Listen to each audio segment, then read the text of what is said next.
اعلان کیا ہے کہ اس نے اپنے کچھ فوجی دستے یوکرین اور روس کی سرحد کے اوپر سے واپس بلا دیے ہیں۔ اس طرح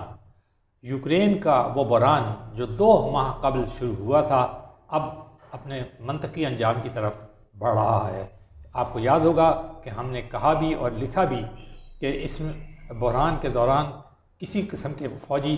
تصادم کا کوئی خطرہ نہیں ہے بڑی طاقتوں کے درمیان، اور وہ لوگ جو یہ کہہ رہے تھے کہ کسی قسم کی ورلڈ وار ہونے کا خطرہ ہے یا یورپ اور روس اور امریکہ کے درمیان کوئی تصادم ہو جائے گا، وہ جو تھے وہ اپنی کیلکولیشنز جو تھے وہ غلط اندازوں کے اوپر مبنی کر رہے تھے۔ واپس آتے ہیں اس یوکرین کے بحران کی طرف اور دیکھتے ہیں کہ کیا صورتحال ہوئی۔ یہ جو اعلان سامنے آیا ہے کہ روس اپنی فوجیں جو ہیں وہ یوکرین کی سرحد سے واپس بلا رہا ہے، اس وقت ہوا جب جرمنی کے چانسلر اولف شولز جو ہیں وہ ماسکو پہنچے اور وہاں پر انہوں نے روسی صدر ولادیمیر پوٹن سے ملاقات کی۔ روسی صدر نے کہا کہ یہ جو اعلان کیا ہے روس نے کہ وہ اپنی فوجیں واپس بلا رہا ہے، اس سے ظاہر ہوتا ہے کہ ہم کسی قسم کا کوئی حملہ بھی کرنے کا ارادہ نہیں رکھتے تھے یوکرین کے اوپر، اور یہ سارا جو کچھ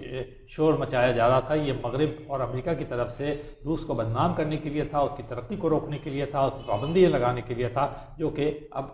غلط ثابت ہو گیا ہے۔ آپ کو یاد ہوگا کہ 2 ماہ قبل روس نے یوکرین کے ساتھ سرحد کے اوپر 1,10,000 کے قریب فوجی تعینات کیے تھے، جس میں بھاری توپخانہ اور میزائل شامل تھے، اور اس کے بعد اس نے بیلاروس جو کہ اس کے زیر اثر ریاست ہے اس کے ساتھ مل کے سرحد کے اوپر فوجی مشقیں بھی شروع کر دی تھی۔ تو اس کے اوپر امریکہ اور مغربی طاقتوں بڑا شدید ری ایکشن کا اظہار کیا تھا۔ صدر جو بائیڈن جو نے کہا تھا اپنے امریکی سٹیزن سے کہ وہ فوری طور پہ یوکرین جو ہے وہ چھوڑ دیں، کیونکہ خطرہ ہے کہ کسی وقت بھی روس جو ہے وہ یوکرین پر حملہ کر سکتا ہے۔ اسی طرح جاپان نے بھی ان کو واپس بلا لیا تھا سٹیزنز کو، یہ جرمنی نے بھی بلا لیا تھا، انہوں نے کہا تھا کہ جنگ کی، اور برطانیہ نے بھی بلا لیا تھا، جنگ کی صورت کے اندر ہمارے لیے ممکن نہیں ہوگا کہ ہم جو ہے وہ اپنے سٹیزنز کو اس علاقے سے نکال سکیں، جبکہ یوکرینی صدر زیلنسکی نے کہا تھا کہ اتنا زیادہ وہ نہ ہائپ کریٹ کیا جائے کہیں، کیونکہ اس سے انتشار پھیلنے کا خطرہ ہے، جبکہ روس جو تھا وہ بار بار اس بات کا اصرار کر رہا تھا کہ اس کا کوئی ایسا ارادہ نہیں ہے کہ وہ یوکرین کے اوپر حملہ کرے، اور یہ وار ہسٹیریا جو ہے وہ مغربی طاقتوں کی طرف سے بلڈ کیا جا رہا ہے۔ لیکن وہی بات ہے کہ جب 2 ماہ قبل روس نے یہ فوجیں تعینات کی تھیں اور روس جو تھا وہ یوکرین کے اوپر بات چیت کر رہا تھا، تو آخرکار روس کا مطالبہ کیا تھا؟ روس کا مطالبہ یہ تھا کہ یوکرین جو ہے وہ اسے نیٹو میں شامل نہ کیا جائے، کیونکہ اس قسم کی مووز ہو رہی تھی مغرب کی طرف سے کہ یوکرین کو نیٹو میں، آپ کو یاد ہوگا یوکرین کا بحران 2014 میں شروع ہوا تھا، جس وقت کے یوکرینی صدر جو ہیں وہ فرار ہو کے روس چلے گئے تھے۔ پھر اس کے بعد آپ کو یاد ہوگا کہ صدر پیوٹن نے فوجیں اتار کے اس یوکرینی جو جزیرہ تھا بلیک سی کے اوپر کریمیا، اس کے اوپر بھی قبضہ کر لیا تھا، اور مشرقی یوکرین جہاں پر کہ روسی بولنے والوں کی تعداد زیادہ ہے وہاں پہ باقاعدہ ایک شورش والی کیفیت ہو گئی تھی، ایک بغاوت والی کیفیت ہو گئی تھی، ایک خانہ جنگی والی کیفیت ہوئی تھی، اور خاصی تعداد میں لوگ جو ہیں وہ مارے گئے تھے، جبکہ روس جو تھا وہ روسی بولنے والی یوکرینیوں کو سپورٹ کر رہا تھا۔ تو یہ بحران 2014 سے لے کے 2022 تک یعنی تقریباً 8 سال سے اسی طرح چل رہا ہے یورپ کی سرحدوں پہ، اور کہا جاتا ہے کہ یہ اتنا بڑا بحران ابھی تک دوسری عالمی جنگ کے بعد نہیں ہوا، اور اسی فوجی اجتماع کو بھی امریکہ کی جانب سے بھی کہا گیا، یورپ کی جانب سے بھی کہا گیا تھا کہ اتنا بڑا فوجی وہ جو جمع کرنا ہے، فوجوں کا جمع ہونا یورپی سرحد کے اوپر، یہ دوسری عالمی جنگ کے بعد کسی غیر یورپی طاقت کی طرف سے پہلی مرتبہ دیکھا گیا ہے، اور اس سے جنگ کا بڑا شدید خطرہ ہے۔ جبکہ وہ جیسے ہم نے بتایا کہ روس تو اس بات کو ڈینائی کرتا تھا، وہ کہتا ہے یہ ہمارا حق ہے کہ یہ ہمارا اندرونی معاملہ ہے، ہم اپنی سرحد کے ساتھ فوجوں کی موومنٹ کریں، اندرونی لے جائیں لائیں قریب رکھیں، یہ ہماری بات ہے، اور یہ خام خواہ کی دخل اندازی ہے۔ تاہم امریکہ اور یورپ اور مغربی طاقتوں نے اس کے اوپر مستقل دباؤ جاری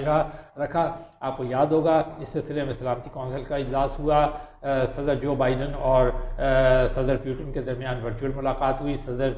پیوٹن جو ہے وہ ونٹر اولمپک گیمز کے موقع پر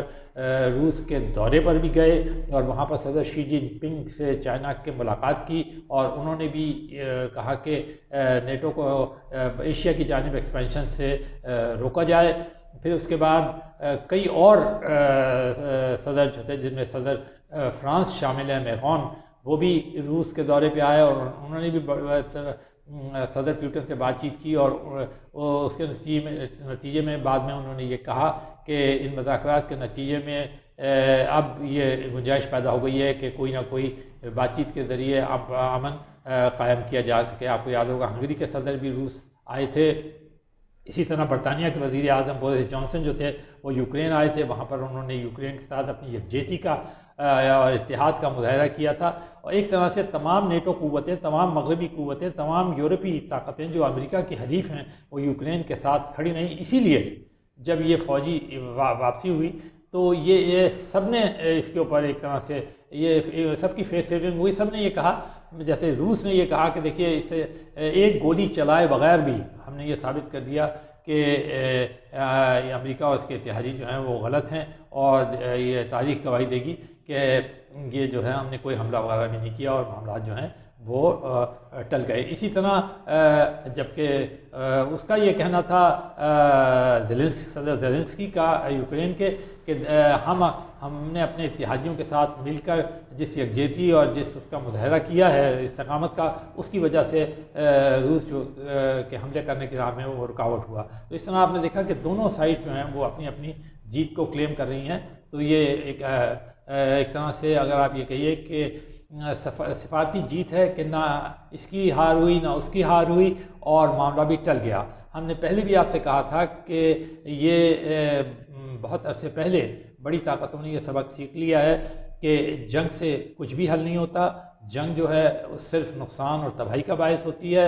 اقتصادی قوت کم ہوتی ہے. تو وہ جنگ کے میدان میں جانے سے ہر ممکنہ طور پہ گریز کرتے ہیں، بلکہ جاتے ہی نہیں ہیں. وہ صرف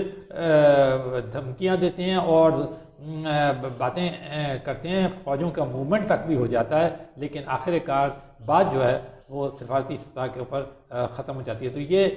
جیسا ہم نے کہا تھا، یہ چھوٹے ملکوں کے لیے، خاص طور پہ ان ملکوں کے لیے جو سمجھتے ہیں کہ ان کے دو طرفہ معاملات کے اندر بڑی طاقتیں جو ہے وہ انٹرسٹ لے کر کوئی فوجی سپورٹ وغیرہ انہیں مہیا کریں گی، یہ ایک ان کے لیے ایک لیسن بھی ہے اور ایک طرح سے یہ ایک پیغام بھی ہے کہ ایسا کچھ نہیں ہو سکتا. یہ بڑی طاقتیں جو ہیں یہ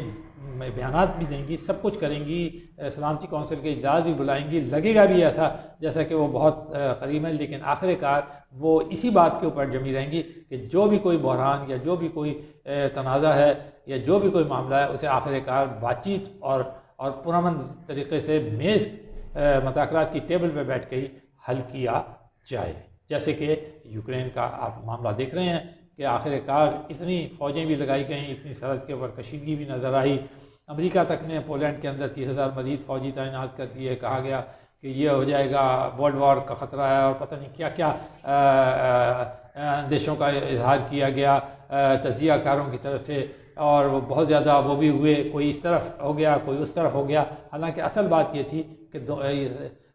دونوں جو طاقتیں ہیں، چاہے روس ہو چاہے امریکہ ہو،